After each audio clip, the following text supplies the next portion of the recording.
제발 그만 좀 하세요. 냄새나서 싫다잖아요. 아들의 손이 내 뺨을 때리던 순간 모든 게 무너졌습니다. 붉게 달아오른 뺨보다 더 아픈 건 마음이었어요. 그리고 그날 이후 내 인생이 달라졌습니다. 도대체 그날 무슨 일이 있었던 걸까요? 그럼 오늘의 이야기 지금 시작하겠습니다. 새벽 5시 여수 앞바다에서 불어오는 찬바람이 좁은 골목길을 타고 들어왔습니다. 바닷물 특유의 짠내가 코끝을 스쳤어요. 선아는 이불도 제대로 걷어내지 못한 채 먼저 손목을 주물렀습니다. 밤새 시큰거리던 통증이 아침이 되자 더 심해졌죠. 손목 터널 증후군, 병원에서는 수술을 권했지만 가게 문을 닫을 수는 없었습니다. 67회를 살아온 몸은 알람 시계보다 정확했습니다. 창문 틈으로 새어 들어오는 가로등 불빛이 방 안을 희미하게 비추고 있었어요. 선아는 옷장에서 늘 입던 회색 면바지와 검은 티셔츠를 꺼내 입었습니다. 거울 속 얼굴은 피곤에 절어 있었죠. 깊게 패인 주름 사이로 세월이 고스란히 드러났습니다. 부엌 싱크대 옆에 걸린 붉은 앞치마가 눈에 들어왔습니다. 천이 너무 낡아서 원래 색이 뭐였는지 알아보기 힘들 정도였어요. 군데군데 기름 자국이 배어 있었고 끈은 여러 번 기워 이어붙인 흔적이 역력했습니다. 그래도 이 앞치마만큼은 절대 버릴 수 없었죠. 28년 전 이 가게 문을 처음 열던 날 남편이 사준 것이었습니다. 남편 병수는 12년 전 간암으로 세상을 떠났습니다. 병원비 때문에 빚까지 지고 말았죠. 그래도 이 앞치마는 여전히 선아의 허리를 감싸고 있었습니다. 끈을 묶으며 선아는 속으로 중얼거렸어요. 이 앞치마가 끊어지기 전까진 나도 버틸 거다라고요. 가게까지는 걸어서 3분 거리였습니다. 새벽 공기는 차가웠지만 선아는 이미 익숙해져 있었죠. 골목길 중간쯤에서 늘 그렇듯 길고양이 한 마리가 나타났습니다. 회색 줄무늬 고양이는 선아를 보자 다리 사이를 비비며 야옹 소리를 냈어요. 선아는 주머니에서 미리 준비해둔 멸치 몇 마리를 꺼내 바닥에 던져줬습니다. 고양이는 꼬리를 세우고 멸치를 물고는 골목 안쪽으로 사라졌죠. 선아 분식, 4평 남짓한 작은 가게 간판이 어둠 속에서 희미하게 보였습니다. 셔터를 올리고 형광등 스위치를 켜자 깜빡이던 불빛이 안정적으로 방 안을 밝혔어요. 플라스틱 테이블 4개와 의자 12개가 전부인 이 좁은 공간에서 선아는 아들 도윤을 키웠고 대학을 보냈고 취직까지 시켰습니다. 가스밸브를 열고 환풍기 스위치를 올리는 손놀림은 기계처럼 정확했습니다. 28회 동안 반복해온 동작이었으니까요. 냉장고에서 멸치와 다시마를 꺼내 큰 냄비에 넣고 물을 부었습니다. 불을 켜자 곧 하얀 김이 피어오르기 시작했어요. 멸치 비린내와 다시마의 구수한 냄새가 섞여 코끝을 자극했습니다. 이 냄새가 바로 선아의 인생 냄새였죠. 화장품 냄새도 향수 냄새도 아닌 멸치와 기름과 밀가루 냄새였습니다. 육수가 끓는 동안 선아는 재료를 손질하기 시작했습니다. 양배추를 도마 위에 올려놓고 칼로 가늘게 채를 썰었어요. 당근도 곱게 채 썰고 대파는 어슷하게 잘랐습니다. 칼질을 할 때마다 손목이 욱신거렸지만 선아는 이를 악물고 참았죠. 조리대 뒤 벽에는 낡은 사진 한 장이 붙어 있었습니다. 서울에 사는 도윤이 3개월 전에 보내온 것이었어요. 대기업 회사 앞에서 찍은 사진인데 깔끔한 양복을 입은 도윤이 환하게 웃고 있었습니다. 사진 속 도윤은 선아와 전혀 닮지 않았어요. 세련되고 깔끔했죠. 손에 기름때가 배지 않았고 옷에서 튀김 냄새가 나지도 않았습니다. 선아는 한숨을 쉬며 휴대폰을 꺼냈습니다. 메시지함을 열어보니 도윤이 보낸 마지막 문자는 2주일 전이었어요. 짧은 안부 인사뿐이었죠. 선아가 답장을 보내면 2, 3일 뒤에 읽음 표시만 떴습니다. 전화는 더 뜸했어요. 한 달에 한 번 정도, 그것도 겨우 5분을 넘기지 못했습니다. 손목을 주무르며 선아는 창밖을 바라봤습니다. 동이 트기 시작했어요. 아침 햇살이 바닷물에 반사되어 금빛으로 반짝였습니다. 여수 앞바다는 오늘도 변함없이 아름다웠죠. 저 빛은 매일 똑같이 떠올랐지만 선아의 하루는 점점 무거워지고 있었습니다. 도윤이 어렸을 때는 손을 꼭 잡고 저 바닷가를 걸었었어요. 엄마, 바다에 뭐가 사는지 알아?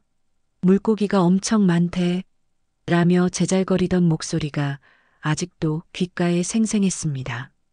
그때 도윤의 작은 손은 따뜻했고 선아의 손을 절대 놓지 않으려 했었죠. 학교에서 돌아오면 늘 가게로 뛰어왔어요. 엄마, 배고파. 떡볶이 줘. 하면서 말이죠.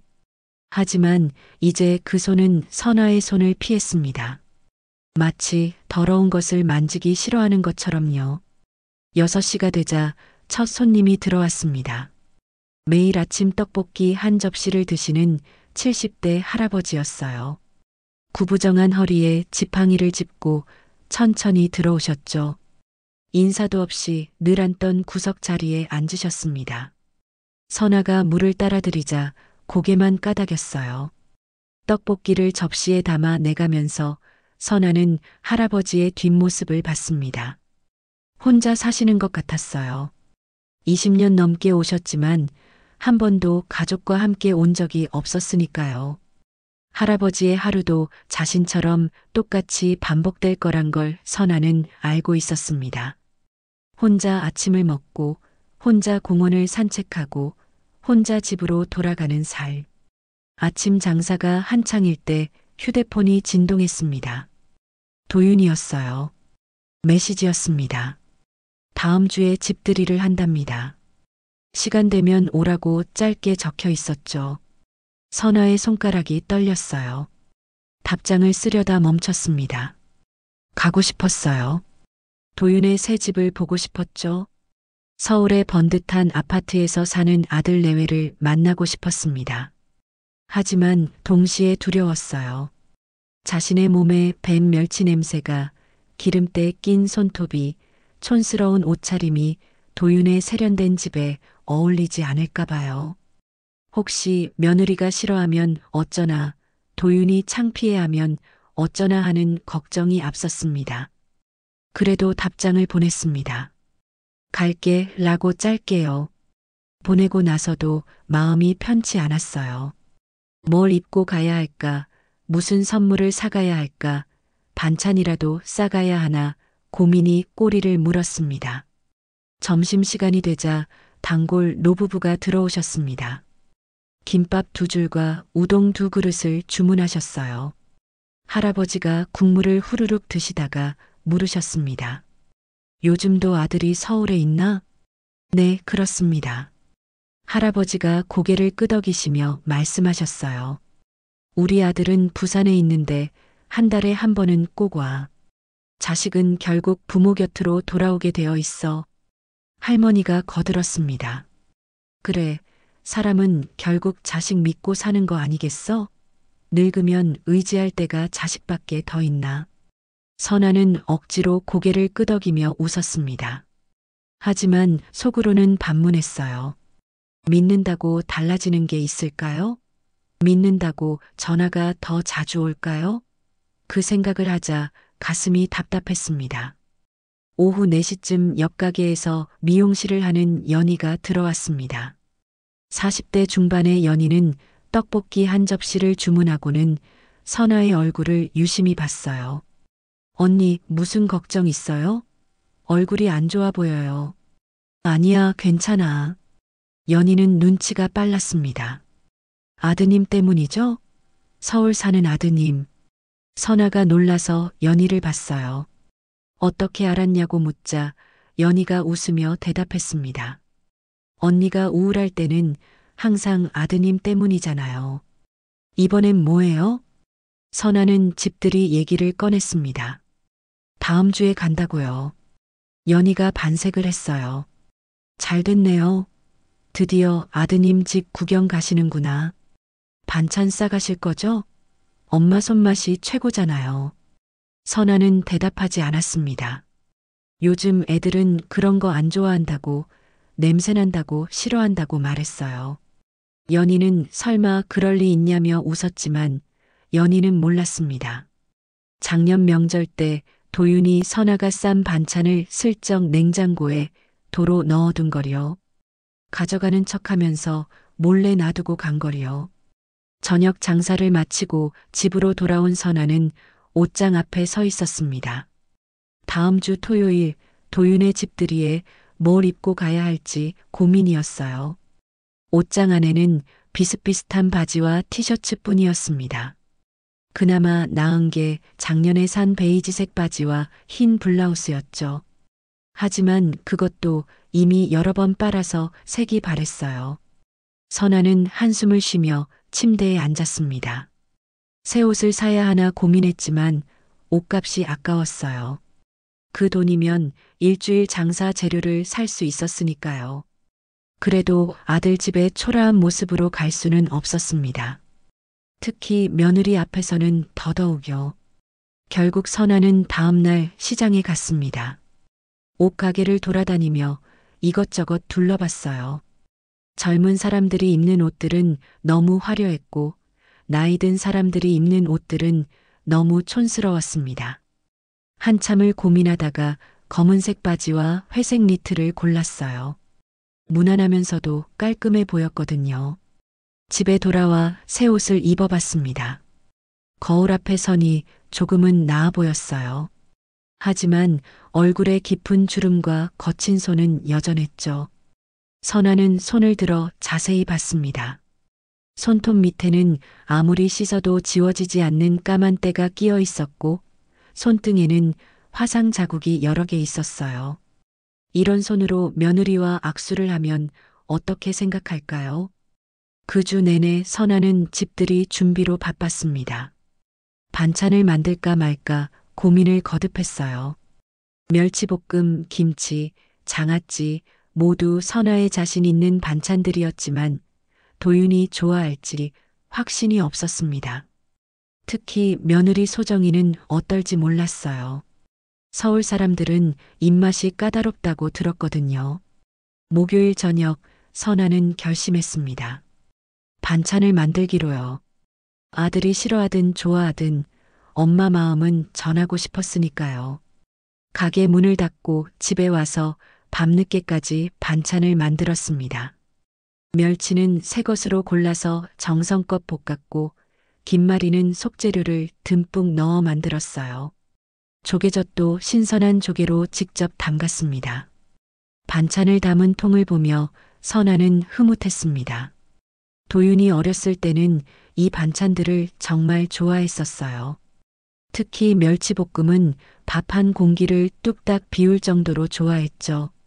엄마, 이거 진짜 맛있어. 하며 엄지를 치켜들던 모습이 눈에 선했습니다. 금요일 밤 선아는 가방을 쌌습니다. 새 옷과 세면도구, 그리고 반찬통 3개를 비닐봉지에 담았어요.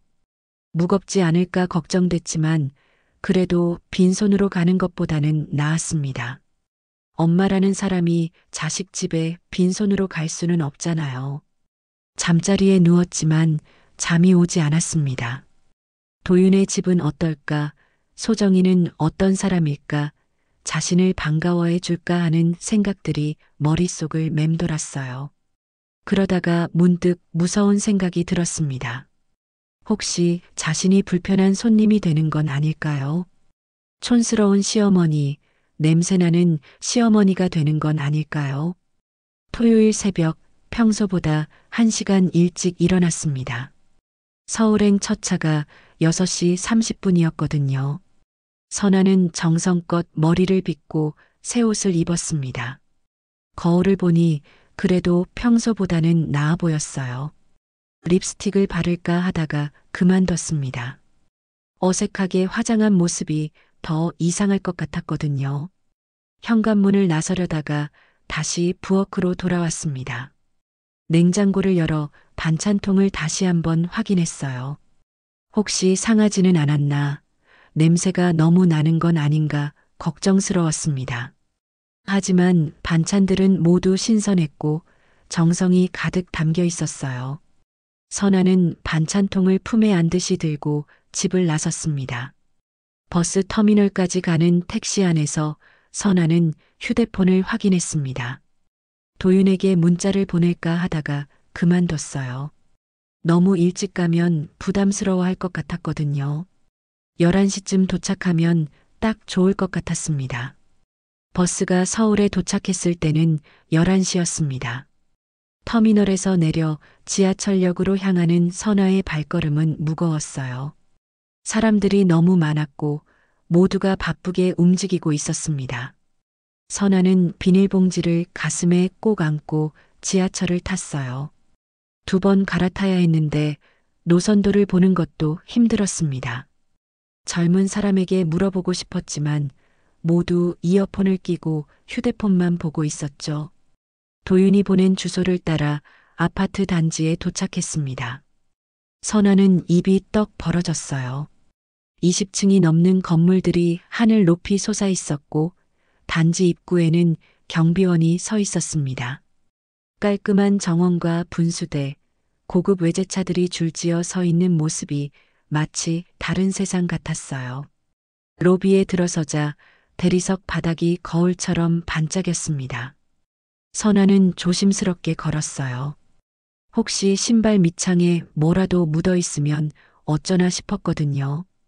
경비원이 다가와 어디 가시냐고 물었습니다. 1515호요. 아들 집에 왔습니다. 경비원이 컴퓨터를 확인하더니 고개를 갸웃거렸어요. 예약이 안 되어 있다고 했습니다. 선아는 당황했어요. 예약이 뭔지도 몰랐고 도윤이 그런 걸 해야 한다고 말하지도 않았거든요. 제가 전화해 볼게요.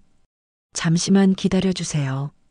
경비원이 전화를 걸었고 잠시 후 엘리베이터에서 한 여자가 내려왔습니다. 흰색 원피스를 입은 날씬한 여자였어요. 화장은 옅었지만 세련됐고 향수 냄새가 진하게 났습니다. 며느리 소정이었죠. 어머님 오셨어요? 소정의 목소리는 예의 바르지만 차가웠습니다.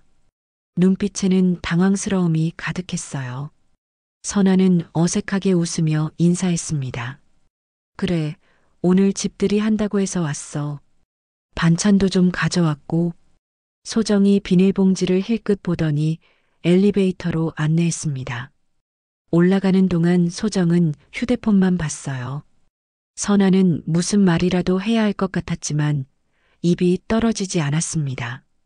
엘리베이터 안의 침묵이 무거웠어요. 15층에서 내려 집 안으로 들어갔습니다. 선아는 또 한 번 놀랐어요. 거실만 해도 자신의 가게 2배는 되는 것 같았습니다.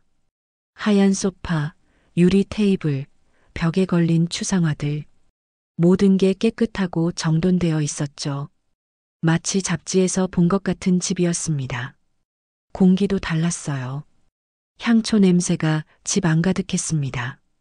선아는 숨쉬기가 답답했지만 내색하지 않았어요. 소정이 앉으라고 하며 물을 가져다 줬습니다. 유리컵에 담긴 물에는 레몬이 떠 있었어요. 도윤이가 조금 있다 온대요. 회사에서 잠깐 처리할 일이 있다고. 오늘 집들이 아니었어? 사람들 언제 오는데? 소정이 잠시 머뭇거리더니 대답했습니다. 저녁 6시부터예요. 회사 동료들이랑 친구들 몇 명만 올 거예요. 선아는 시계를 봤습니다. 12시도 안 됐어요. 6시까지는 시간이 많이 남아 있었죠. 일찍 온 것 같아 미안했습니다. 내가 너무 일찍 왔구나. 준비하는데 방해되겠네. 아니에요, 괜찮아요. 소정이 부엌으로 가더니 뭔가를 준비하기 시작했습니다. 선아는 비닐봉지를 들고 따라갔어요. 내가 도와줄까? 음식 준비하는 거면 내가 도울게. 소정이 고개를 저었습니다. 케이터링 시켜놨어요. 조금 이따 올 거예요. 어머님은 그냥 편하게 계세요. 선아는 반찬통을 꺼내며 말했습니다. 이거라도 냉장고에 넣어둘게. 도윤이 좋아하는 반찬들이야. 소정이 반찬통을 받아 뚜껑을 열었습니다. 잠시 냄새를 맡더니 얼굴을 찡그렸어요. 그 표정을 보고 선아의 가슴이 철렁 내려앉았습니다. 이거 비린내가 좀 나는데요? 멸치볶음이요? 어제 만든 건데. 신선한 걸로 했어. 소정이 반찬통을 냉장고에 넣으며 말했습니다. 여기서는 이런 거 잘 안 먹어요. 냄새가 집에 배니까요. 선아는 할 말을 잃었습니다. 정성껏 만든 반찬이 그저 냄새나는 음식 취급을 받는 게 서글펐어요. 하지만 아무 말도 하지 않았습니다. 며느리와 첫 만남에서 기분 상하게 하고 싶지 않았으니까요. 1시가 되어서야 도윤이 집에 들어왔습니다. 네이비색 정장에 넥타이까지 맨 모습이 낯설었어요. 선아가 아는 도윤이 아니었습니다. 회사에서 일하는 전문직 남자였죠. 도윤은 선아를 보고 잠시 놀란 표정을 지었어요. 엄마 왔어요? 연락 좀 하고 오지. 집들이 한다고 해서 왔어. 오라고 했잖아. 도윤이 머리를 극적였습니다. 아, 네. 그런데 좀 일찍 오셨네요. 파티는 저녁에 하는 건데. 선아는 아들의 말투가 달라진 걸 느꼈어요. 예전처럼 엄마라고 부르지만 거리감이 있었습니다. 마치 손님 대하듯 조심스러운 말투였죠. 도윤이 양복을 벗고 셔츠 소매를 걷어 올렸습니다. 팔뚝이 하얗고 말랐어요. 예전에는 가게 일을 도와주며 튼튼했던 팔이었는데 말이죠. 소정이 도윤에게 다가가 속삭였습니다. 반찬 가져오셨어. 냉장고에 넣어뒀어. 도윤이 눈살을 찌푸렸어요. 그 표정을 본 선아는 가슴이 아팠습니다. 반찬이 그렇게 싫은가요? 아들이 좋아하던 음식들인데. 점심 먹을래요? 소정이 도윤에게 물었습니다. 파스타 시켜 먹자. 어머니도 드실래요?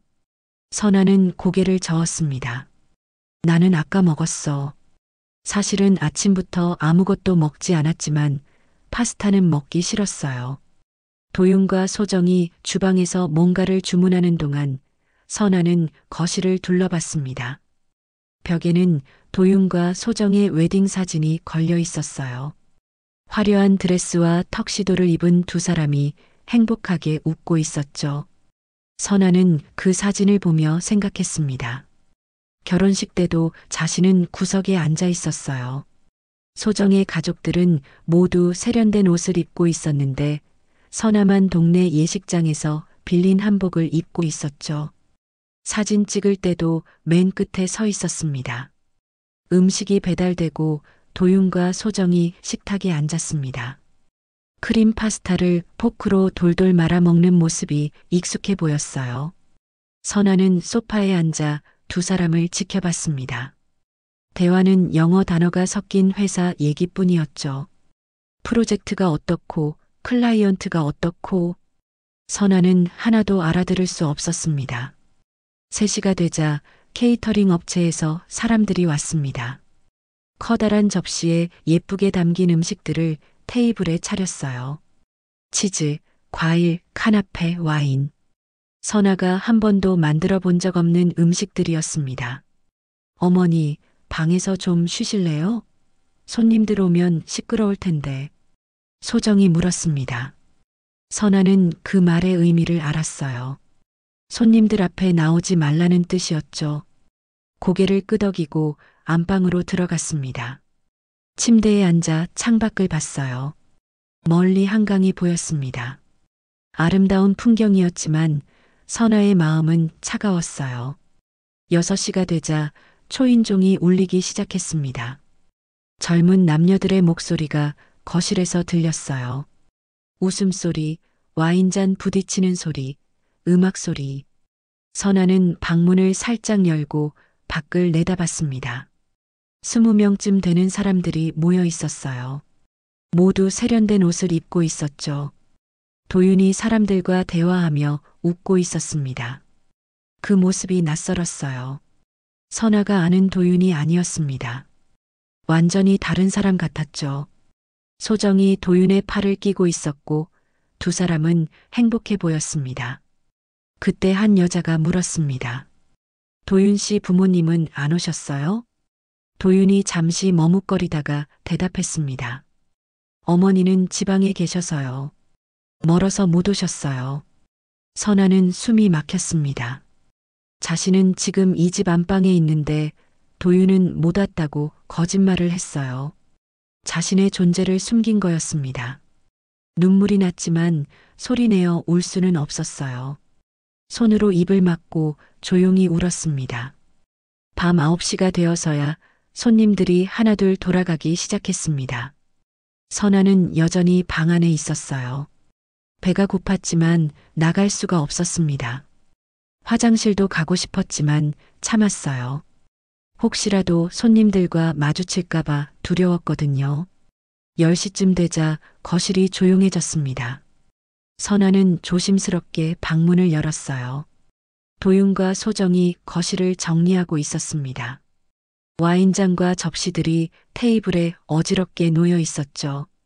주방으로 가서 물을 마시려는데 싱크대 옆 쓰레기통이 보였어요. 뚜껑이 열려 있었는데 안을 보니 선아가 가져온 반찬통들이 버려져 있었습니다. 멸치볶음, 김말이, 조개젓. 하나도 먹지 않고 그대로 버린 거였어요. 선아의 손이 떨렸습니다. 이게 뭐니? 도윤이 당황한 표정을 지었습니다. 아, 그거요. 냄새가 너무 나서. 손님들 오는데 집에 냄새 배면 안 되잖아요. 내가 정성껏 만든 건데. 엄마, 솔직히 너무 짜고 비린내 나요. 요즘은 아무도 그런 거 안 먹어요. 선아는 반찬통을 쓰레기통에서 꺼내 들었습니다. 아직 먹을 만했어요. 비닐봉지에 담으며 말했습니다. 이거 가져갈게. 그리고 나 내일 첫 차로 간다. 도윤이 놀랐어요. 벌써요? 하루 더 있다 가세요. 아니야. 더 있으면 너희한테 방해만 될 것 같다. 선아는 방으로 들어가 짐을 쌌습니다. 새벽 4시에 일어나 조용히 집을 나왔어요. 메모도 남기지 않았습니다. 도윤은 아직 자고 있었죠. 버스를 타고 여수로 돌아오는 내내 선아는 창밖만 봤습니다. 반찬통이 든 비닐봉지를 꼭 안고 있었어요. 버려진 반찬이지만 그래도 자신이 만든 것이었으니까요. 여수에 도착한 것은 11시였습니다. 집으로 돌아와 반찬통을 열어봤어요. 멸치볶음을 한 젓가락 집어 먹었습니다. 짜지 않았어요. 비린내도 나지 않았습니다. 그저 익숙한 엄마의 맛이었죠. 오후에 가게 문을 열었습니다. 연희가 들어와 물었어요. 언니, 서울 잘 다녀왔어요? 그냥 그랬어. 며느리는 어때요? 예쁘대요? 선아는 대답 대신 웃기만 했습니다. 진실을 말할 수는 없었어요. 반찬을 쓰레기통에 버렸다는 걸, 아들이 자신을 부끄러워한다는 걸 어떻게 말하겠어요. 그날 저녁 가게 문을 닫고 정리를 하는데 휴대폰이 울렸습니다. 도윤이었어요. 엄마, 왜 말도 없이 갔어요? 그냥 일찍 일어나서 반찬 가져가신 거 봤어요. 왜 그런 거 가져갔어요? 내가 만든 거니까. 전화 너머로 도윤이 한숨을 쉬는 소리가 들렸습니다. 엄마, 미안해요. 제가 너무했죠? 괜찮아. 너도 너 생활이 있는 거니까. 다음에 제가 여수 갈게요. 선아는 그 말을 믿지 않았습니다. 도윤은 명절에도 잘 안 오는데 무슨 일로 오겠어요. 그래, 알았어 라고만 대답하고 전화를 끊었습니다. 일주일이 지났습니다. 도윤에게서 연락은 없었어요. 선아도 먼저 연락하지 않았습니다. 그런데 토요일 오후 갑자기 도윤이 가게에 나타났어요. 정장 차림이 아닌 청바지에 티셔츠를 입고 있었습니다. 엄마, 왔니? 밥 먹었어? 도윤이 고개를 저었습니다. 배고파요. 떡볶이 주세요. 선아는 놀랐지만 내색하지 않고 떡볶이를 만들었어요. 도윤이 한 입 먹더니 말했습니다. 역시 엄마 떡볶이가 최고예요. 갑자기 왜 그래? 그냥요. 생각해보니 이 맛이 그리웠어요.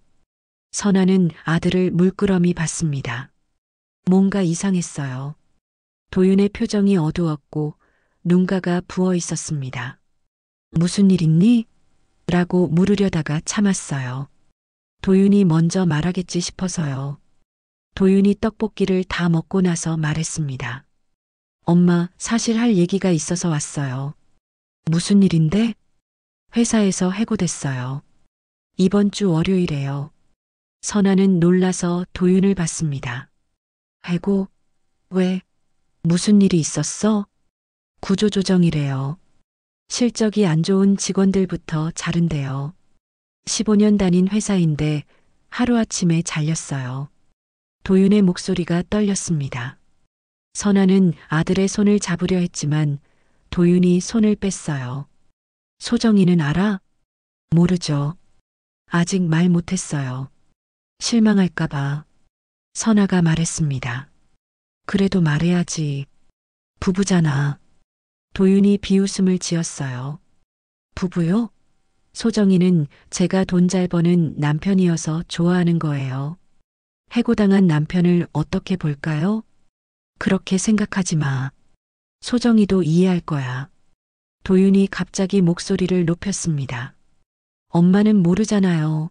서울에서 살려면 돈이 얼마나 드는지. 월세만 300만 원이에요. 관리비, 생활비 다 합치면 한 달에 1,000만 원도 모자라요. 선아는 놀랐습니다. 그렇게 많이 들어? 네. 그러니까 제가 스트레스 받는 거예요. 돈 벌어야 하고, 체면 지켜야 하고, 엄마가 오시면 소정이 눈치 봐야 하고, 내가 가서 눈치 보게 했니? 도윤이 자리에서 일어났습니다. 솔직히 말할게요. 엄마가 가져온 반찬 정말 부담스러웠어요. 냄새나고 촌스럽고 우리 집에 안 어울려요. 선아도 일어났습니다. 그래서 쓰레기통에 버린 거야? 네, 버렸어요. 도윤이 소리쳤어요. 냄새나서 싫었어요. 엄마 자체가 부담스러웠어요. 선아의 눈에 눈물이 고였습니다. 내가 그렇게 부끄러웠니? 도윤이 다가왔어요. 얼굴이 붉어져 있었습니다. 네, 부끄러웠어요. 친구들 앞에서, 소정이 가족 앞에서. 엄마가 왜 그걸 몰라요? 나는 너를 위해 평생을 살았어. 이 손으로 너를 키웠다고. 그만하세요. 도윤이 소리쳤습니다. 제발 그만 좀 하세요. 냄새나서 싫다잖아요. 선아가 도윤의 팔을 잡으려 했습니다. 도윤아, 진정해. 도윤이 선아의 손을 뿌리치려 했어요. 그 순간 실수로 손이 미끄러지면서 선아의 뺨을 때렸습니다. 찰싹? 소리가 가게 안에 울렸습니다. 선아가 비틀거렸어요. 왼쪽 뺨이 화끈거렸습니다. 도윤의 손자국이 빨갛게 올라왔어요. 도윤이 화들짝 놀랐습니다. 엄마, 죄송해요. 실수예요. 진짜 일부러 그런 거 아니에요. 선아는 뺨을 만지며 도윤을 봤습니다. 아들의 얼굴이 낯설었어요. 이게 정말 자신이 키운 아들일까요? 젖 먹이고 기저귀 갈고 아플 때 밤새 간호했던 그 아기가 이렇게 컸을까요? 가게 안이 조용해졌습니다. 도윤이 무릎을 꿇었어요. 엄마, 정말 죄송해요. 제가 미쳤나 봐요. 용서해 주세요.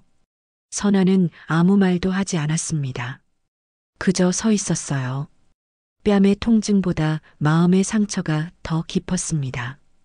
평생 한 번도 맞아본 적 없는데 아들에게 맞다니요. 나가. 선아의 목소리는 차가웠습니다.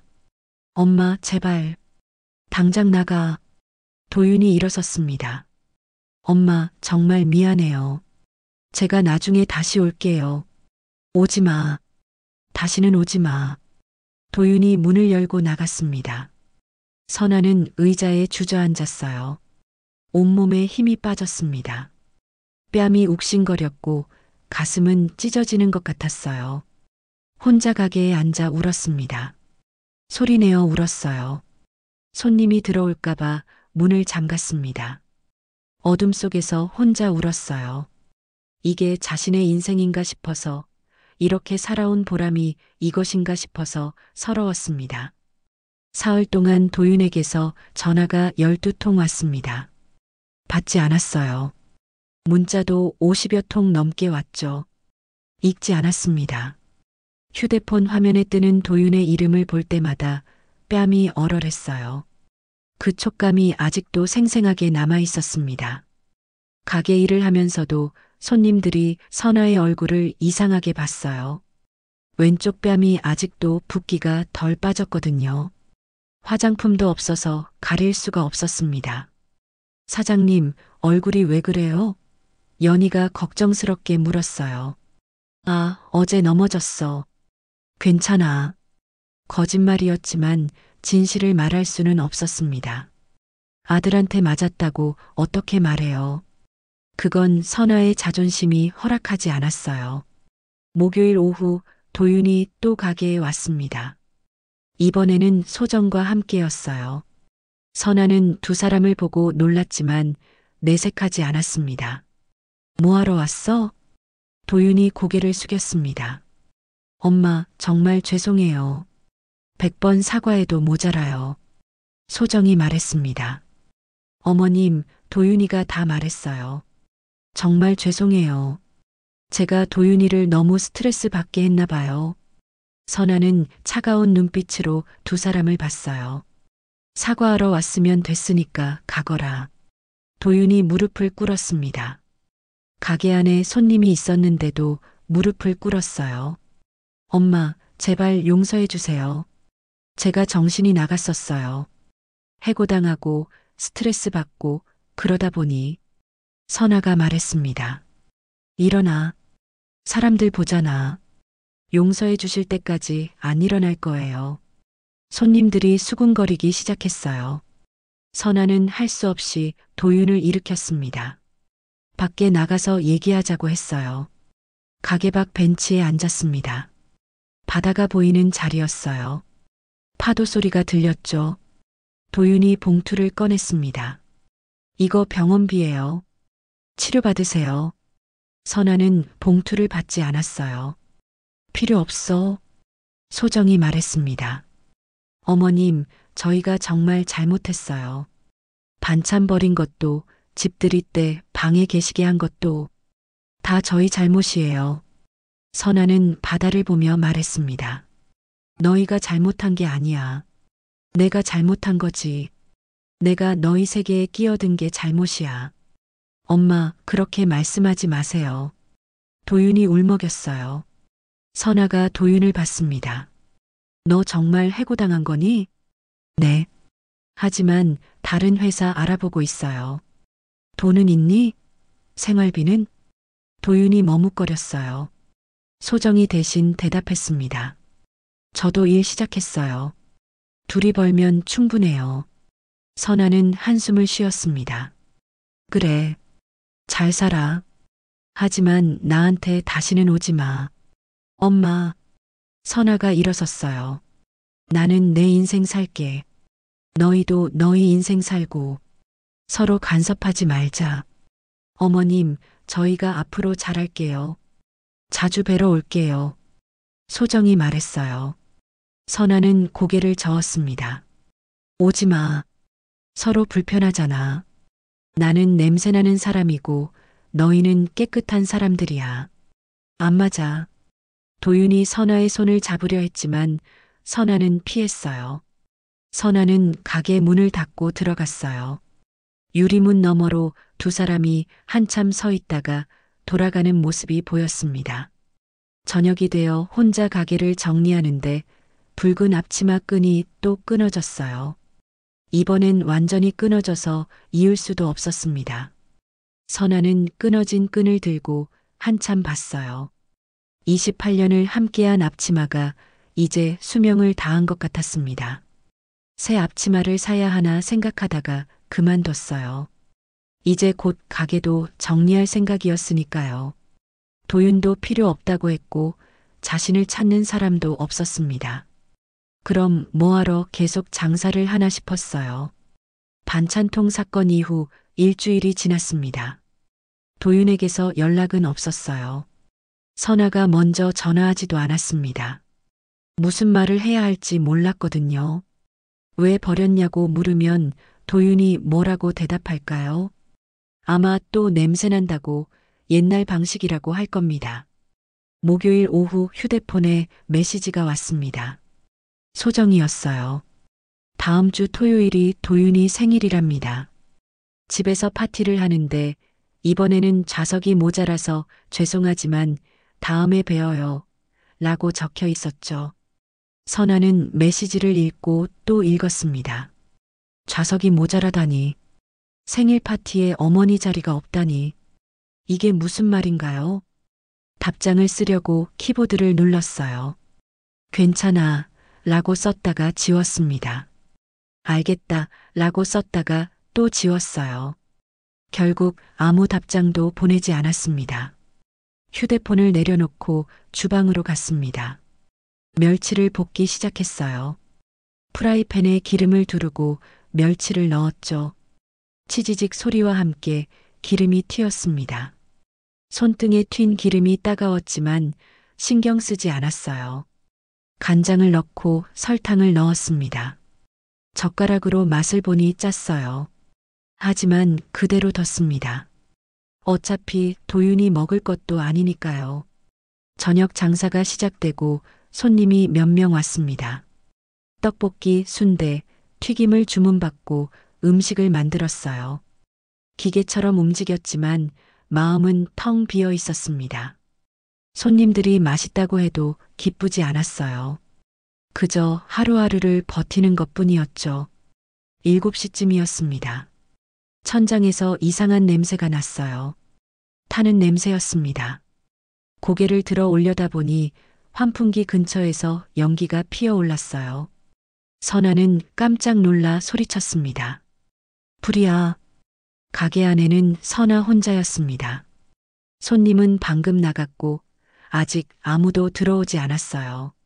선아는 주방으로 뛰어가 소화기를 찾았습니다.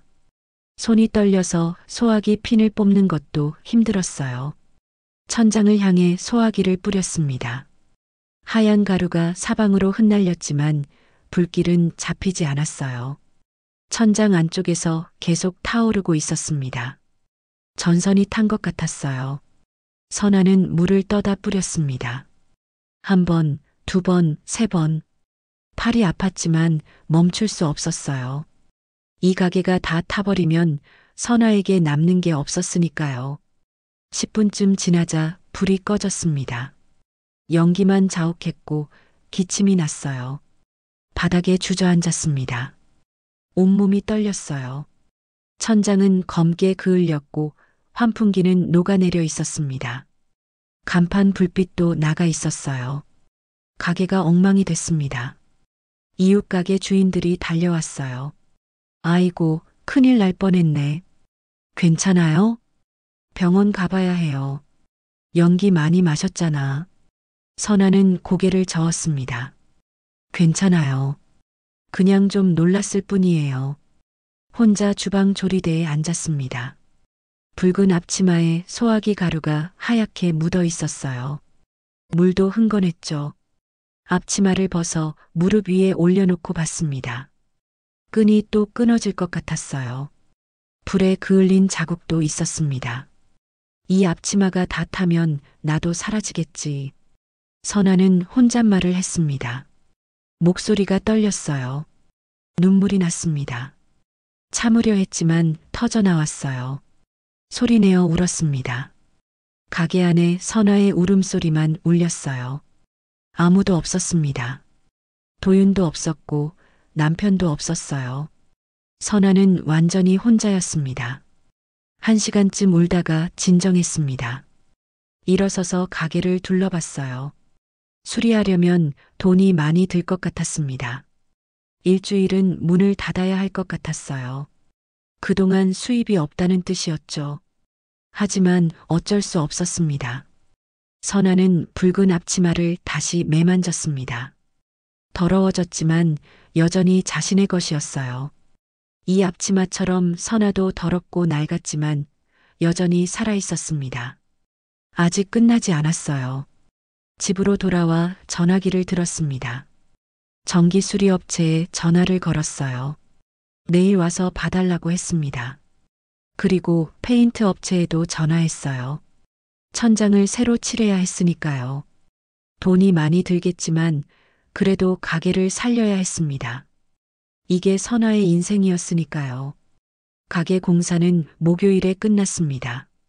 천장이 새하얗게 정리되었고 환풍기도 최신형으로 교체됐어요. 간판 불빛도 다시 켜졌습니다. 공사비로 800만 원이 들었죠. 선아가 모아둔 돈의 절반이었습니다. 하지만 어쩔 수 없었어요. 가게 없이는 살 수 없으니까요. 금요일 아침 가게 문을 다시 열었습니다. 일주일 만이었어요. 단골 손님들이 하나둘 들어왔습니다. 사장님, 그동안 어디 갔어요? 문 닫아서 걱정했네. 공사했어요. 천장이 낡아서요.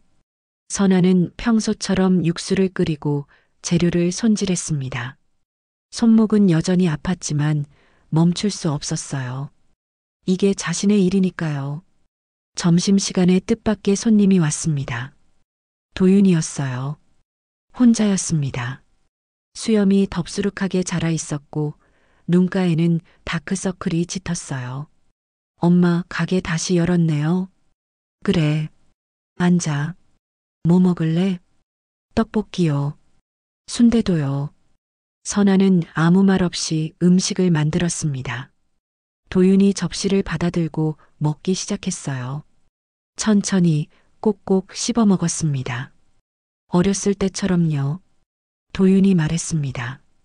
엄마, 소정이랑 이혼하기로 했어요. 선아는 놀라서 도윤을 봤어요. 왜? 무슨 일이야? 해고당한 거 알고 나서 소정이가 변했어요. 돈 없는 남편은 필요 없대요. 친정으로 들어갔어요. 선아는 할 말을 잃었습니다. 그래도 부부인데 어려울 때 서로 도와야 하는 거 아닌가요? 도윤이 씁쓸하게 웃었어요. 엄마 말이 맞아요. 근데 서울은 그런 게 통하지 않아요. 돈이 전부예요. 그래서 이제 어떻게 할 거니? 도윤이 잠시 망설이다가 말했습니다. 엄마, 제가 여수로 내려와도 될까요? 선아는 대답하지 못했어요. 도윤이 계속 말했습니다. 가게 일 도와드릴게요. 제가 어렸을 때처럼요. 육수 끓이는 법도 다시 배우고 떡볶이 만드는 법도 배울게요. 너 같은 애가 이런 일 할 수 있겠어? 힘들어. 할 수 있어요. 아니, 해야 해요. 이제 갈 곳이 없어요.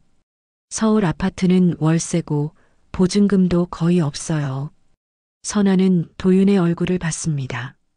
예전의 거만함은 사라지고 초라한 아들만 남아 있었어요. 그래도 아들은 아들이었습니다. 집에 방 하나 있어. 좁지만 쓸 수는 있을 거야. 도윤의 눈에 눈물이 고였어요. 엄마, 정말요? 저 받아주실 거예요? 제가 그렇게 나쁘게 굴었는데? 선아는 한숨을 쉬었습니다.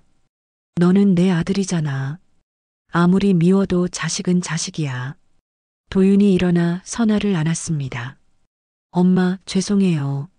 정말 죄송해요. 앞으로 잘할게요. 선아는 도윤의 등을 토닥였어요. 그래, 알았어. 일단 먹어.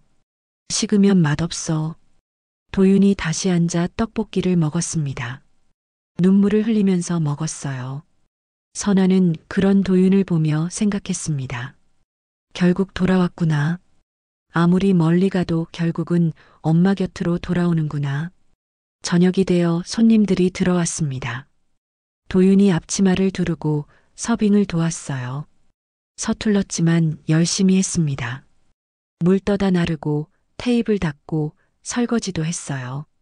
정장 입고 서울에서 일하던 도윤이 아니었습니다. 그저 엄마를 돕는 아들이었죠. 밤 9시 마지막 손님을 보내고 문을 닫았습니다. 도윤이 바닥을 쓸고 선아는 정리를 했어요. 엄마, 내일부터 제대로 배울게요. 엄마 레시피 다 전수받고 싶어요. 선아는 고개를 끄덕였습니다. 그래. 하나씩 가르쳐 줄게. 쉽지 않을 거야. 괜찮아요. 이제 여기가 제 자리인 것 같아요. 선아는 붉은 앞치마를 벗어 도윤에게 건넸습니다. 이거 새로 하나 만들어야겠다. 너 것도 하나 만들고. 도윤이 앞치마를 받아들었어요. 낡고 더러웠지만 도윤은 소중하게 안았습니다. 엄마, 이거 버리지 마요. 고쳐서 계속 쓰면 안 돼요? 선아는 미소를 지었어요. 그럴까? 아직 쓸만한가? 네. 이게 우리 가게의 역사잖아요. 엄마의 역사고요. 사람은 누구나 인정받고 싶어 합니다. 특히 자식에게만큼은요.